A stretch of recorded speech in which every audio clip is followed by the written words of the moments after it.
बेसब्री से दीदी जी का इंतजार कर रहे थे। तो दीदी के स्वागत में मैं 4 लाइन कहना चाहूंगा। आपके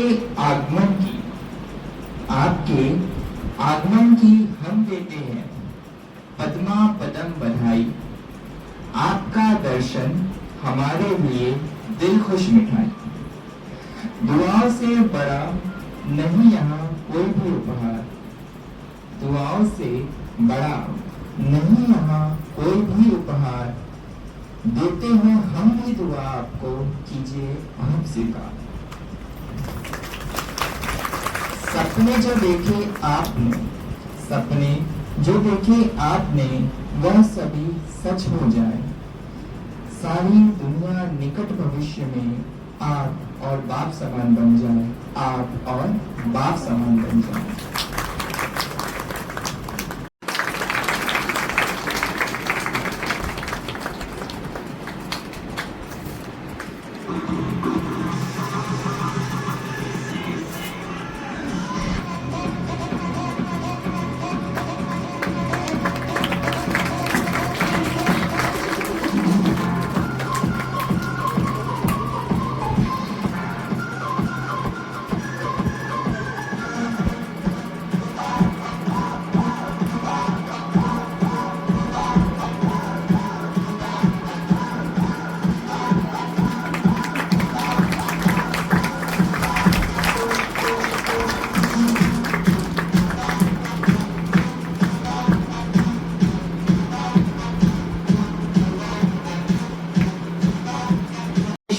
जगत अम्बा के समान है। सीरत से उनके समान ममता की खान है। दीदी हमारी छोटी बड़ी हर समस्याओं का बाबा और आप समाधान है। आपकी यह दादियों समान पालना हमारे लिए बहुत मूल्यवान है, बहुत मूल्यवान। आदरणीय जया। तो आज का दिन हमारे लिए बहुत बहुत विशेष दिन है, जिस दिन का हमको बहुत समय से इंतजार था। आदरणीय दीदी जी हमारे बीच में पहुंचे हैं, तो हम जोरदार करतल ध्वनि से दीदी जी का स्वागत करते हैं। कल मैं देख रही थी, मौसम भी कुछ बारिश का था। एक तरफ बाहर बारिश है और दूसरी तरफ यहाँ ज्ञान की वर्षा होने वाली है, तो दोनों का ही संगम बहुत प्यारा लगता है। तो मैं कल से बाबा को बोल रही थी, बाबा कल नहीं बारिश होनी चाहिए, क्योंकि शाम के समय कल बहुत तेज बारिश थी। मैंने कल नहीं होनी चाहिए, कल हमारी दीदी हमारे बीच में आने वाले हैं। तो इसलिए बाबा ने भी देखो कितना प्रकृति को रोक दिया, क्योंकि बाबा कहते हैं ये सभी मेरे कौन बैठे हैं, प्रकृति जीत बच्चे बैठे हैं, सभी है ना। कल भी बाबा ने इतना सुंदर सुनाया, हम माया से भी और प्रकृति से भी, दोनों की गुलामी से बाबा हमें छुड़ाने आए हैं। तो अभी संगम पर इतना बाबा हम बच्चों को आगे बढ़ाते हैं, ऊंचा बना रहे हैं, प्रकृति जीत बनाते हैं। तो हमारे बीच में आदरणीय दीदी जी से मैं कैसे परिचय दूं, क्योंकि मैं दीदी के समय, चंद्र दीदी थे हमारे, और दीदी के समय से ही क्योंकि साथ में आना जाना होता था, तो दीदी से परिचय तो बहुत पहले से था, परंतु दीदी के बाद में और भी हम नजदीक आ गए। दीदी से काफी मिलना, बात करना, नजदीकता का अनुभव हुआ। तो इसलिए मैंने दीदी के जीवन से जो देखा, दीदी बहुत ही सरलता की मूर्त है। आप देखते हैं उनके चेहरे में कितनी दिव्यता, कितनी निर्माणता अलग ही दिखाई देती है, वो झलक उनके चेहरे से। और मैं देखती हूँ इतनी निर्माणता। इस बार हमें याद है ORC में भट्टी थी, सबको याद है, साथ में महिपालपुर सेंट्रल की भी थी और लाजपत नगर की भी थी, तो सभी वहाँ पर भी दीदी से मिले। तो एक चीज मैंने देखा, हम लोग पहली लाइन में बैठे हुए थे। मैं निर्माणता की बात बताती हूँ, हम लोग पहली लाइन में सब बहनें बैठी हुई थी, छोटी बहनें। और दीदी की एक बात बताती हूँ मैं, जो मैंने कभी नहीं बताई शायद दीदी और मेरे ही बीच में है अभी तक, लेकिन आज मैं सच में मेरा दिल से निकाला कि मैं आपके साथ शेयर करूँ। जैसा कि जानते हैं सभी, दीदी को कोरोना हुआ था और 10 दिन दीदी हॉस्पिटल में एडमिट थे। हमारे भाई बहने भी उस समय, तो क्योंकि ऐसा था कि भाई बहने भी नहीं मिल सकते थे, हॉस्पिटल भी नहीं आ सकते थे, भले बाहर से सेवाएं सब कर रहे थे, साथ थे मेंटली, लेकिन फिर भी एक होता है फिजिकल सपोर्ट भी, और दूसरा सबसे बड़ी आर्थिक सहयोग। तो दीदी ने मुझे बोला कि ये सीक्रेट है, ये तुम्हारे और मेरे बीच में रहेगा, दीदी को भी नहीं बताना, बड़ी दीदी को भी नहीं बताना। तो कहा जितना भी हॉस्पिटल का खर्चा लगेगा, जितना भी होगा, लाखों रुपया, वो सब मैं दूंगी। तो कितनी बड़ी बात है, आप सोचो। उस समय पे एक मोरल सपोर्ट चाहिए हमें, और उस समय दीदी ने मैंने ऐसा नहीं देखा, नहीं तो कितने भी लोग आते हैं सहयोग के लिए, लेकिन एक होता है ना कि धन से भी सहयोग से कोई आगे आए, वो बहुत कम आत्माएं ऐसी होती हैं। तो दीदी ने कहा कि कुछ भी हो, आप बड़ी दीदी को भी नहीं बोलना कि मैंने किया, मैं अपनी तरफ से आपको दूंगी। तो उस समय सच में मेरे दिल में इतना दीदी के लिए प्रेम आया ना, मैं बयान नहीं कर सकती वो चीज़, क्योंकि उस समय एक मेंटली सपोर्ट चाहिए और मोरल सपोर्ट चाहिए, वो दीदी ने मुझे दिया। और एक हिम्मत आई, मैंने कहा नहीं, बाबा बैठा है, आप बैठे हो तो हो जाएगा। और सच में ही वो हो गया। सभी भाई बहनों ने मिल करके, दीदी हमारा परिवार इतना अच्छा है, भले छोटा परिवार है लेकिन इतना अच्छा परिवार है कि एक एक भाई बहन हमारे एक आवाज पे खड़े हो जाते हैं। आप कभी भी, हाँ जी का पाठ इतना पक्का है सभी का कि मैं एक आवाज दूं और आकर के बिल्कुल आज्ञाकारी बन के चलते हैं। तो इतना सुंदर बाबा ने परिवार दिया है, बड़ों की ब्लेसिंग्स हैं। तो ऐसे ही हम आपकी छत्र छाया में आगे बढ़ते रहे, ऐसी हमें दुआएं आप दीजिए। तो हम दीदी का बहुत बहुत थैंक्स करते हैं, ज़्यादा समय ना लेते क्योंकि आज हम दीदी को सुनने के लिए बैठे हैं, सभी मुझे नहीं बैठे हैं। तो हम दीदी का फिर और आगे बढ़िए और हमें भी बढ़ाइए। ऐसे हमारे आदरणीय दीदी के लिए मैंने 4 पंक्तियां लिखी हैं। दीदी अपनी साधना के बल पर, संगम पर आपने प्रारब्ध है पाई। दीदी अपनी साधना के बल पर, संगम पर आपने ये प्रारब्ध है पाई। एक पल, एक भरोसा से नामुमकिन को भी मुमकिन है कर दिखाई।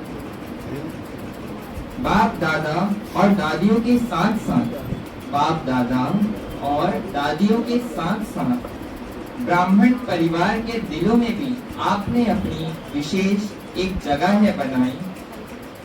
ऐसी निर्मांचित आत्मा से मिलन मनाने की आखिर ये शुभ घड़ी आई।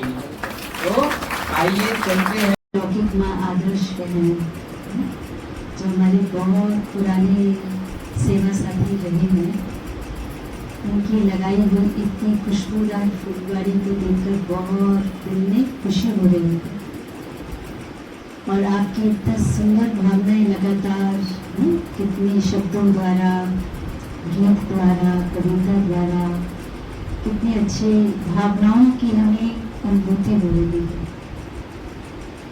और मैं तो सदा एक ही बात सबसे ज़्यादा महसूस करती हूँ इस ज्ञान की, कि शिव बाबा ने इस कलयुग के अंत में और सत्य के प्रारंभ में, इस संगम युग में जो सबसे बड़ी प्राप्ति दी है, शायद आपका भी ऐसा ही अनुभव होगा, सबसे बड़ी प्राप्ति जो बाबा ने हमें दी है, बाबा कहते हैं मैं और मेरा ये ईश्वरीय परिवार है। सब देखो, दुनिया में कोई हमें पूछे या ना पूछे, सबसे पहले हमें कौन पूछते हैं?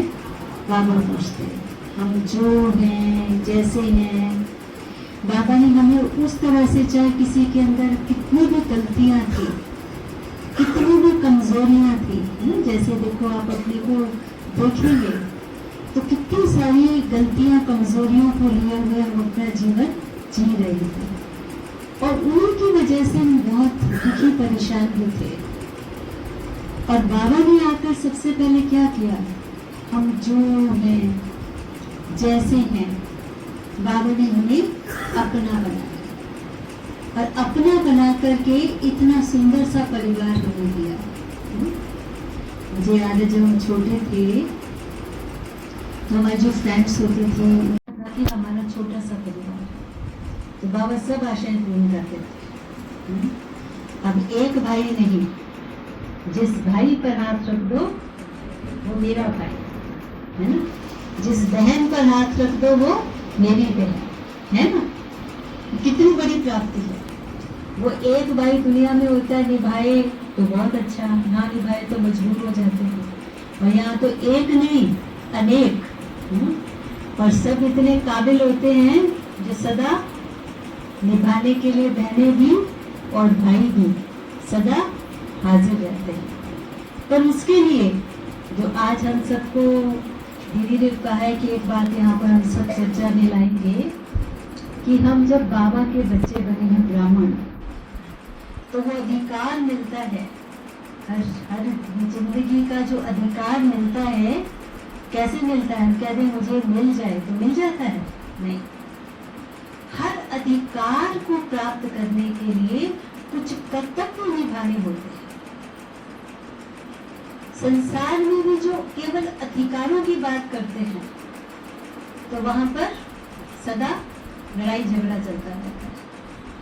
लेकिन जब अधिकार प्राप्त करने से पहले जो कर्तव्य निभाना जानता है, उसके लिए अधिकार उसके पैरों पर आकर स्वतः ही पड़ जाते हैं, उसको स्वतः ही प्राप्त हो जाते हैं। तो हम सबको बाबा ने ये अपना बनाकर हम सबको क्या दिया है? बहुत सुंदर सा परिवार दिया है कि इस परिवार में प्राप्ति का आधार क्या है?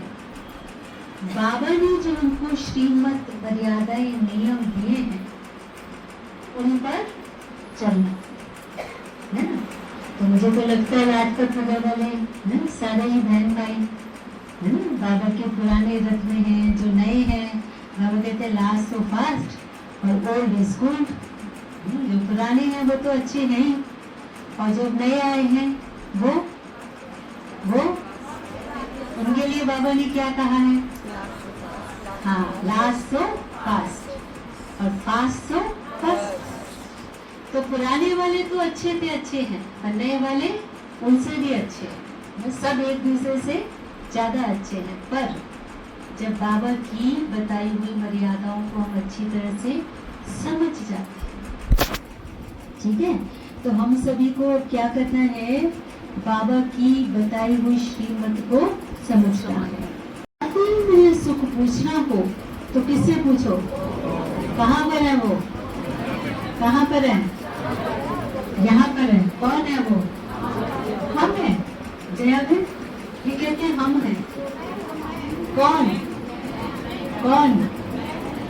भैया मैं। तो अतीन्द्रिय सुख किसे पूछो? अच्छा भैया, अतीन्द्रिय सुख किसे कहते हैं? कौन बताएगा अतीन्द्रिय सुख किसे कहते हैं? एक है इंद्रियों का सुख और दूसरा है अतीन्द्रिय सुख। तो दोनों में क्या अंतर है? अतीन्द्रिय सुख और इंद्रिय सुख, दोनों में क्या अंतर है पता है? हाँ जी। अच्छा,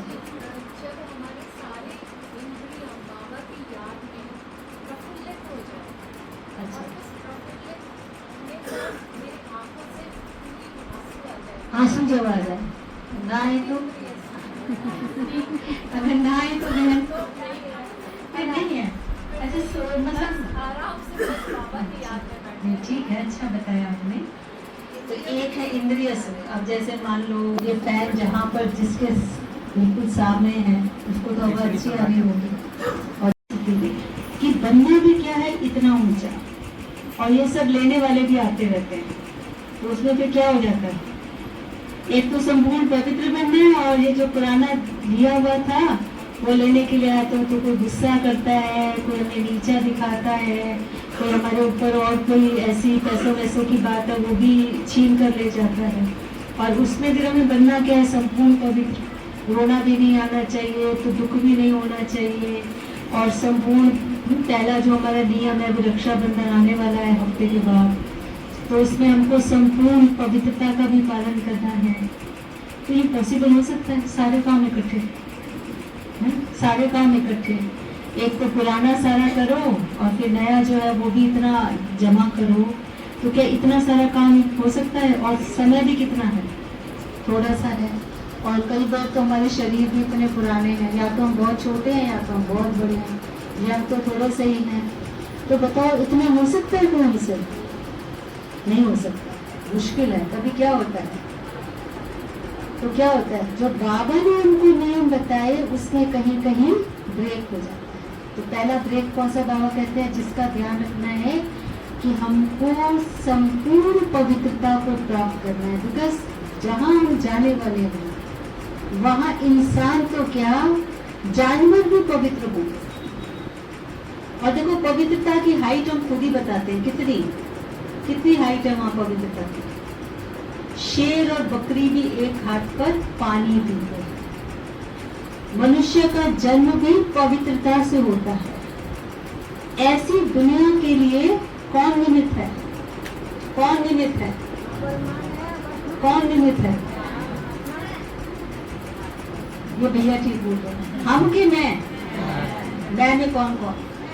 हाथ ही खड़ा कर, मैं, है ना। अब मुझे ऐसी पवित्र दुनिया के लिए चुना गया है जहां पर सब लोग कैसे होंगे, जन्म लेंगे पवित्रता से। यहाँ तो मुझे खुद को ही पवित्र बनाना है, वहां जन्म भी पवित्रता से होगा। तो मेरी पवित्रता की हाइट कितनी बड़ी होनी चाहिए, इतनी ऊंची पवित्रता हो कि जन्म भी हम पवित्रता से दे पाए।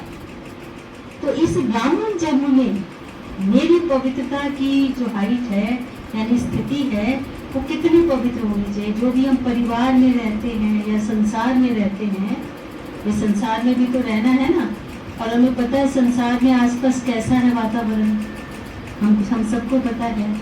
आजकल तो देखो, पहले के लोग तो फिर भी थोड़ा सा संकोच कर लेते थे। जो भी हम सब फैमिली मेंबर्स हैं कैसे होने चाहिए, बाबा रोज पक्का कराते हैं। लोग कहते क्या है, साकार वाणी में रोज एक ही तो बात बाबा कहते हैं, आत्मा हो मुझे याद करो, तुम आत्मा भाई भाई, तुम्हें पता ही है ना। ऐसे सोचते ना कोई, सब नहीं सोचते। देखो मेरे को तो बाबा की कोई भी जो मूल्य हम सब सुनते हैं व सुनाते हैं तो लगता है बताओ आज बाबा ने और एक नई बात बता दी। हालांकि बात वो नहीं है, लेकिन बताते इस तरह से बाबा जैसे कोई आज नई बात बाबा ने बताई। कभी भी ऐसे नहीं लगता आज की मुरली तो बोर थी, ऐसे लगता मुझे तो नहीं लगता। मैं तो कितने सालों से, मैंने आवाज स्टडी इन 8th क्लास 1965 से रोज मुरली सुन रहे हैं और सुना रहे हैं, और हर मुरली ऐसे लगता है अच्छा कल की मुरली पढ़े बाबा ने क्या बताया। बेसिक क्या है, इसका निचोड़ क्या है, इसका आधार क्या है कि हमें अपनी रक्षा करनी है। ये रक्षाबंधन जो है, पहली मर्यादा कौन सी कि मैं ये शरीर नहीं हूँ, मैं कौन हूँ, आत्मा हूँ। और फिर आत्मा हूँ इतना भी सफिशिएंट नहीं है, क्या आगे क्या, मैं आत्मा हूँ ये भी इतना सफिशिएंट नहीं है, आगे क्या, मैं शांत स्वरूप आत्मा हूँ।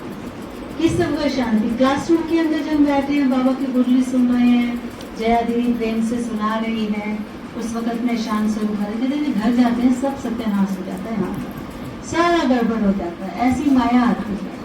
तो शांत स्वरूप कहाँ पर रहना है, शांत स्वरूप कहाँ पर रहना है, हाँ जी, घर में। अच्छा आज ना वो हम लोकेशन ढूंढ लेते हैं कि हमें शांत स्वरूप कहाँ कहाँ रहना है, ठीक है, मिलकर हम सब मिलकर भी ढूंढते हैं कि हमें मर्यादाओं का पालन कहाँ कहाँ करना है, शांत स्वरूप कहाँ कहाँ रहना है। बाबा के बच्चे तो वो वाला काम करना है जो भी मैं कहानी के द्वारा बताने लगी, ये है हमारी मर्यादा। तो कहते एक क्लास के अंदर बच्चे बहुत शोर करते थे, तंग करते थे, वो मैडम को पढ़ाने ही नहीं देते थे। तो मैडम को लगा क्या करें, बच्चे तो उनको कई तरीके से मनाया समझाया पर कंट्रोल में नहीं आते थे। तो अगले दिन वो बहुत सारी डायरियाँ ले आई क्लासरूम में। जब शी एंटर तो उसके हाथ में बहुत सारी डायरियाँ थी। तो उसने कहा बच्चों आज पढ़ाई नहीं होगी। बच्चों ने जोर से क्लैप किया, वेरी फाइन, बहुत जोर जोर से, बहुत खुश हुए। फिर मैडम ने कहा ये लो डायरिया। कहते हैं ये क्या करना है, फिर कहते हैं कि आज इसमें आपको जिसके लिए जो शिकायत है ना वो सब लिख दो, आज कोई और काम नहीं, क्या करना है, शिकायत है। और इसके अंदर किसी से भी, मम्मी से हो, पापा से हो, पड़ोसी से हो, टीचर से हो, प्रिंसिपल से हो, स्कूल की कोई चीज़ आपको ठीक से नहीं मिल रही, कैंटीन में ठीक से नहीं मिलता, whatever you are facing, जो आपको अच्छा नहीं लगता, रोज जो लड़ते झगड़ते हो ना, किसी दोस्त से हो, आप सब उसके अंदर शिकायतें लिखो। तो बच्चे ने कहा ठीक है, बच्चों ने फटाफट, कहते हैं देखो हाफ टाइम तक ये सारा काम हो जाना चाहिए। तो बच्चे बहुत खुश हुए और याद कर कर कहते हैं देखो आज जो शिकायत कर रही है ना कर लेना, उसके बाद कल अगर करोगे तो मैं सुनने वाली नहीं। और उसके बाद उसने सबने लिखा but there was one student जो लिख ही नहीं रहा था। तो मैडम ने उसका देख भाई लिख ले, कल फिर आकर के शिकायत करेगा कि ये मुझे ऐसे करता है, वो करता है, मेरी माँ ऐसी है, मेरे को वो जो भी आपको है ना, पापा से, मम्मी से है, किसी से भी है, आप सब लिख डालो, आज बता रही हूँ, कल नहीं सुनूंगी मैं। तो फिर वो बच्चा लिखता नहीं। और जब सारी लंच के बाद सबकी डायरियाँ इकट्ठी हो गई, इसकी तो मेरी थी, साफ थी एकदम, तो जब सारी डायरियाँ पढ़ी गई तो सारी डायरी के अंदर हर बच्चे ने किसी न किसी के बारे में कुछ ना कुछ लिखा। लेकिन क्या होगा आगे देखो, इस बच्चे के बारे में, कौन से बच्चे के बारे में, जो नहीं लिख रहा था, जो नहीं लिख रहा था उसके लिए एक बच्चे ने भी शिकायत नहीं लिखी थी। समझा क्यों नहीं लिखी थी? क्योंकि उसको किसी के लिए कुछ शिकायत नहीं थी। Got it? हम क्या कहते हैं, मैं इनके लिए कितना भी कर लो, ये मेरे लिए करने वाले ही नहीं है, कितना भी कर लो इनके लिए, तन लगा दो, मन लगा दो, धन लगा दो, नींद लगा दो, अपना पेट से रोटी निकाल कर इनको दे दो, तो भी ये हमारी बात को कभी मानने वाले नहीं है। इनकी शिकायतें सदा ही कुछ न कुछ कहते ही रहते। तो एक बहन तत्व साकार में बाबा थे ना, तो बाबा को हम लोग पत्र लिखा करते थे। तो कोई बंगोली बहन थी, उसने बाबा को पत्र लिखा, बाबा को क्या नहीं, उनका पति नहीं चलता होगा, तो उसने उसको बहुत मारा। तो किसको बताएगी, बाबा को तो बताएगी। तो जैसे बाबा को पत्र लिखा, बाबा मेरे पति ने मुझे बहुत मारा। तो बाबा ने मुड़ियों में ही कहा कि देखो, कई बच्चियों को उनके पति लोग बहुत मारते हैं, बिल्कुल ठीक नहीं, ऐसा नहीं करना चाहिए, है ना। फिर बीच में बाबा ने कुछ ज्ञान सुनाया, और बस जब लास्ट होने वाला था ना, मीठे मीठे सिक्की लगे बच्चे, उससे थोड़े 2-3 लाइन पहले बाबा ने कहा, बच्ची पिछले जन्म में तुम पति थी। हंसी आ रही है ना। अब देखो, गॉड इज ए सुप्रीम जज, गॉड इज ए सुप्रीम जज। देखो, ब्रह्मा बाबा को भी खांसी आती थी, तो ब्रह्मा बाबा शिव बाबा कहते थोड़ा सा खांसी ठीक कर देना, बाबा ने कहीं नहीं हो सकता, ये तुम्हारा कर्म भोग है, ये किसको भोगना है, तुमको ही भोगना। तो जो मैं आपसे पूछती हूँ, तो जो मैंने लिया था वो मैं मुझे देना चाहिए ना। कोई बड़ी दीदी ऐसी है जी, आई थी मेरे पालतू वाली, पैसे तो ले लिए, वापस तो करती है, ज्ञान तो बड़ा अच्छा सुनाती है कहीं में ना, ये सच्ची बात है। जो हमने लिया है, अगर हम अच्छे समझदार हैं तो हमें उनका वापस करना ही है, और नहीं करेंगे तो फिर बाबा ने बता दिया दूसरी बात, कौन सी? हाँ, बच्चों को नहीं पता ही ना। जब प्यार से नहीं मानते तो मैम क्या करती है, पापा मम्मी क्या करते हैं, तो उसके बाद क्या होता है ना। एक बाबा सिंधी में शब्द कहते हैं मोचड़ा, पता है मोचड़ा क्या होता है? जब बहुत जोर से किसी को ऐसे थप्पड़ मारते हैं ना, उसको क्या कहा जाता है, मोचड़ा। तो अगर हम वापस नहीं करेंगे तो फिर बाबा कहते हैं मोचड़ा और मानी माना खाना, है ना। तो इसलिए बाबा हमें समझाते हैं, जब भी कोई परिस्थिति आती है तो एकदम बुद्धि में याद आना चाहिए, क्योंकि अब अगर एक तो बाबा ने वो विजन भी दे दिया है कि हमें कितना पवित्र बनना है, जहाँ हम सब कितने भी बड़े व छोटे, हर एक को ये समझना है, मैं बाबा के द्वारा चुना हुआ वत्स है, और जो भी बाबा मुझे मर्यादा नियम बता रहे हैं, ये किसके लिए है, मेरे लिए है, और वो मेरे लिए है। और अगर मैं करती हूँ तो फायदा किसका होता है, फायदा किसका होता है, मेरा होता है। देखो, अगर मैं शांत शीतल रहती हूँ, आप 4 जने जब देखते हो तो अंदर से एक होता है पोजीशन का रिगार्ड करना, वो सेंटर वाली दीदी है, एक होता है उनके व्यवहार का रिगार्ड करना। बड़ा रिगार्ड कौन सा है? आप किसी भी उम्र के हो गया, शिवानी बहन को हम सब दिल से नमन करते हैं, इज्जत करते हैं, क्यों करते हैं? बहुत बड़ी उम्र की है वो, बहुत बंदे ज्ञान से वो बहन बुजुर्ग ना 55 ईयर्स से ज्ञान में चलते, 55 ईयर्स चलते नहीं चलते, फॉर वेरी शॉर्ट टाइम, थोड़े टाइम से वो ज्ञान में चल रहे हैं, लेकिन हम सब उनका आज सारे Brahma Kumari is known by Shivani ma'am. क्यों? हाँ वैसे तो कहेंगे कल की आई हुई है, साधारण शब्दों में तो ऐसे ही कहेंगे, लेकिन कल की आई हुई ने कमाल कितना किया है ना? तो चाहे उम्र में कोई कितना भी छोटा है, ज्ञान में कितना छोटा है या ज्ञान में बड़ा है ना, तो जो कुछ भी जो भी करता है, अच्छा मान लो बड़ा ज्ञान में बहुत टाइम से चलता है और नहीं करता है, तो आप उनकी उम्र का तो जरूर ध्यान रखिए, उनको इज्जत भी देंगे, लेकिन जब व्यवहार में आएंगे संस्कार तो प्ले हो जाएंगे, तो आपको पता नहीं लगता, तो डिसरिगार्ड किसका होगा? है ना, करने वाले का होगा। तो फायदा किसका हुआ? अगर मैंने पवित्रता को, नियम मर्यादाओं को समझ करके मैं चली, तो देखो एक तो मेरी इज्जत बढ़ेगी, दूसरा मेरे संस्कार अच्छे होंगे, और मेरा जो पुण्य का खाता है किसका जमा होगा? जो चिल्लाता है, चीखता है, रोता है, झगड़ता है उसका, या जो शांत रहता है, अपने सब कर्मों को ठीक रखता है, पुण्य का खाता किसका जमा है ना? तो इसलिए कौन सी? हाँ, ब्रह्मचर्य में रहने वाला ब्रह्मा कुमार माना ब्रह्मचर्य में रहने वाले, सिर्फ कुमार कुमारियां नहीं। किसके लिए ये ज्ञान? किसके लिए ज्ञान? सबके लिए। आप सब जो परिवार में रहते हैं, हम सब कुमार कुमारियां हैं या हम लोग आश्रम में रहने वाले, ये नियम सबके लिए एक जैसा है। ब्रह्मा कुमार माना ब्रह्मचर्य में रहने वाला, ब्रह्मा कुमार माना ब्रह्म मुहूर्त में उठने वाला। ब्रह्म मुहूर्त कितने बजे शुरू होता है? 2:30 बजे। वैसे तो 2 बजे शुरू होता है, पर कम से कम हमें 3:45 बजे जरूर उठना। देखो कभी आपकी तबीयत का कारण है, कभी ऐसा परिवार में कुछ ऐसा ज्यादा काम हो गया, उसकी बात को हम छोड़ देते हैं, अदरवाइज अन्यथा हमें 3:45 बजे कम से कम, बाकी 3:30 उठते हो वो भले आप कर सकते हैं, ठीक है। तो हम ब्रह्मा कुमार हैं, ये हमारी मुख्य मर्यादा है। और सवेरे नहाना कितने बजे है? देखो कभी कभी अपनी बहनों को हम फोन करते हैं ना कि आज मुझे कहीं जाना था, आप मेरे साथ चलोगी क्या?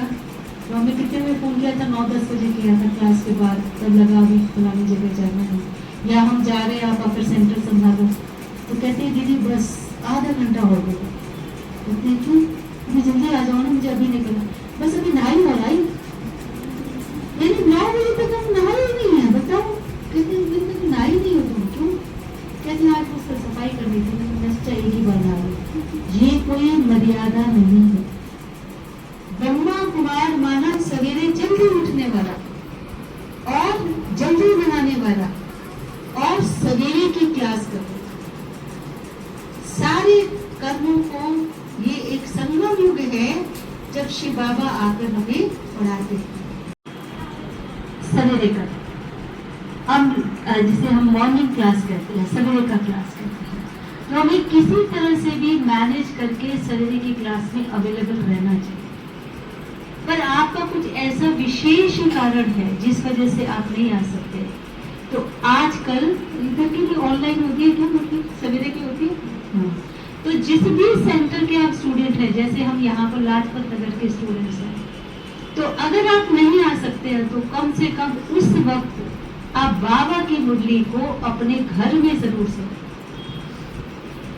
और किसी वजह से, बहुत ही वजह से, और नहा कर ही सुनना है भाई, ऐसे नहीं सेंटर में तो नहा कर सुनेंगे, वहां पर जैसे मर्जी सुन रहे, ऐसे नहीं चलेगा। मर्यादा है, आज मर्यादा नियमों को हम रिवाइज कर रहे हैं ना, मर्यादा है।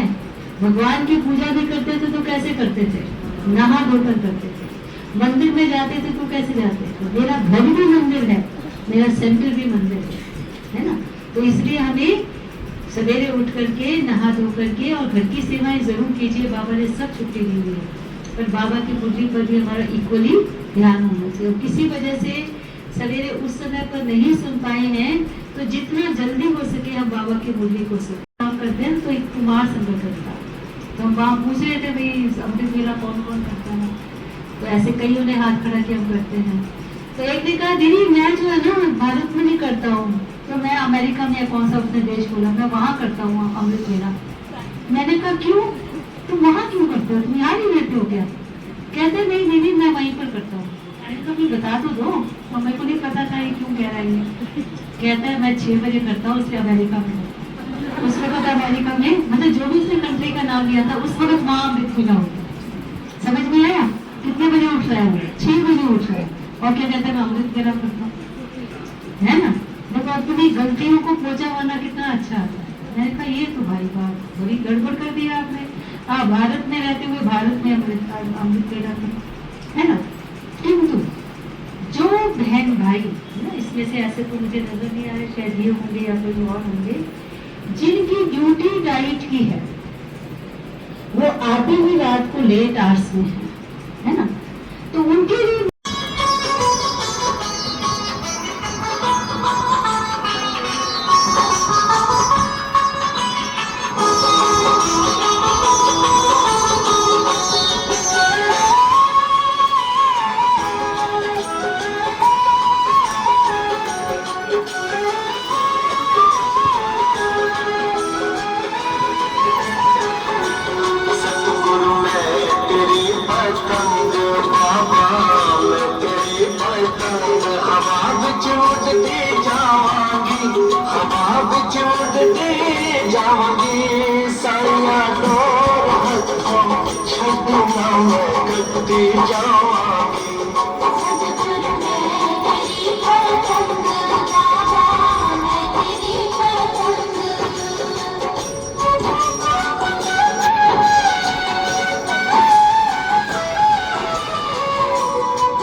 तेरा सहारा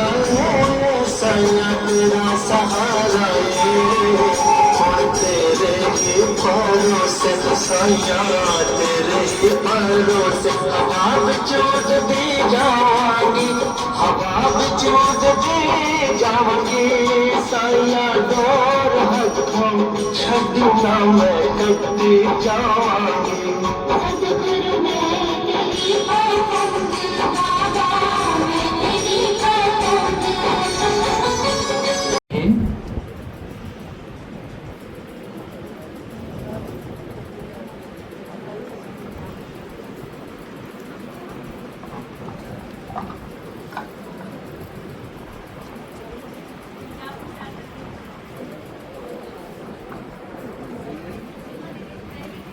हो गया। नहीं फिर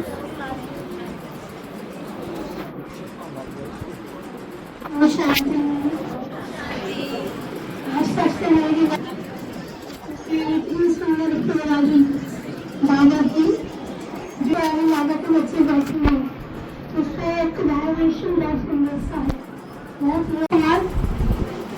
तो इस चीज का मैं विशेष ध्यान रखती हूँ कि खाना बनाते टाइम बाबा की याद भी रहे और साथ साथ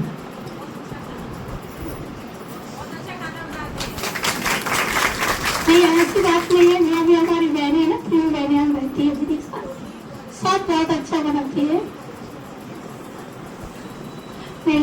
देखो सबकी विशेषता और सबकी कला अलग अलग होती है, लेकिन जिसको जिस चीज में इंटरेस्ट आता है वो उस चीज में माहिर हो जाता है। तो मैं नहीं समझती कि मुझे खाना बनाने में कोई इंटरेस्ट था या टोली बनाने में इंटरेस्ट था, लेकिन बाबा के घर में रहते हुए एक बस लगन थी कि मुझे सीखना है, और वो जो लगन थी ना सीखने की, उसी ने ही मुझे ये चीज सिखाया है। और साथ साथ दीदी की भी बहुत एक कहे कि वरदान मेरा हाथ था कि जो बहुत पहले आ गए थे, बहुत छोटी उम्र में ही कहे आ गए थे, और दीदी ने बहुत सारी चीजें हमें सिखा दिया जो हमें आता नहीं था। तो इसमें दीदी की भी बहुत बड़ी विशेषता है, और बाबा की तो यही है मैं ज्यादा पुरुषार्थ नहीं करती हूँ, लेकिन हाँ कुछ इन बातों का ध्यान रखती हूँ। तो अभी हम भक्ति में गए थे, तो भक्ति में पुरुषार्थ की बहुत बातें सुना रहे थे। जय आदित्य हमारे साथ थी, तो वो कह रहे थे कि हमें पुरुषार्थ में संपूर्णता के नजदीक जाना है, संपूर्ण बनना है, लेकिन हमारे पास टाइम बहुत कम है। अब सबको पता है ना, बहुत टाइम बीत गया है और टाइम बहुत कम है और पुरुषार्थ बहुत करना है। सर्वगुण संपन्न बनने की पुरुषार्थ बहुत करना है। तो सोचो हमें कितना टाइम पुरुषार्थ में लगाना चाहिए, लेकिन जितना टाइम लगाना चाहिए ना उतना टाइम हम, मैं समझती हूँ, नहीं लगाते।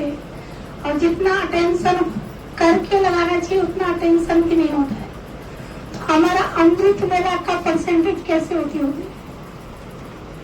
अमृत वेला सभी करते होंगे, सब करते हैं अमृत वेला, सब करते हैं, पुराने बाबा बच्चे। लेकिन मैं समझती हूँ अमृत वेला हमारा कैसे होता है। कई कईयों का मैंने अनुभव सुना, तो कहते हैं दीदी हम अमृत वेला तो उठते हैं, लेकिन आधा घंटे के बाद हम, क्योंकि हमें बिस्तर खींचता है, तो आधा घंटे के बाद में हमारा पुरुषार्थ थोड़ा कम हो जाता है। तो हमें अमृत वेला बैठना है, लेकिन कैसे बैठना है? निद्राजीत स्थिति में बैठना है। कई बार मैंने देखा अमृत वेला तो करते हैं, लेकिन बाबा तक आवाज जाती है। कौन सी आवाज जाती है अभी, है ना? तो हमारा अमृत वेला का जो पुरुषार्थ हो वो थोड़ा सा जागृति स्थिति वाला हो। मैं ये नहीं कहूंगी कि अमृत वेला कौन कितना करता है, वो तो अपना अपना पुरुषार्थ है, लेकिन थोड़ी सी जागृति स्थिति में अगर हम यहाँ पर ही 2012 में इसमें ट्रेनिंग की थी, टीचर्स ट्रेनिंग, और मेरे पास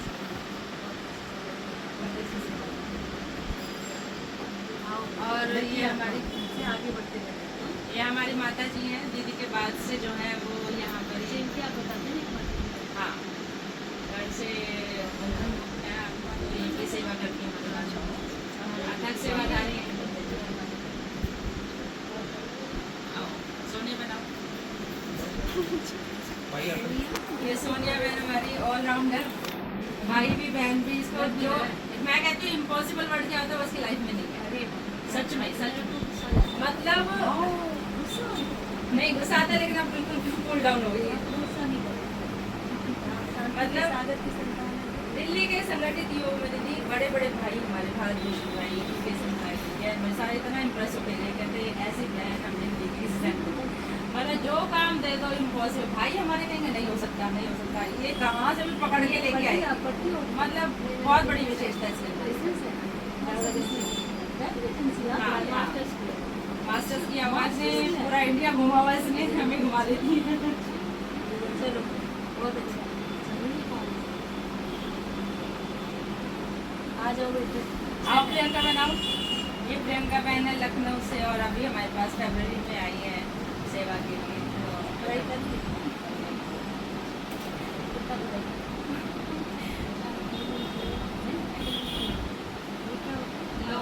लो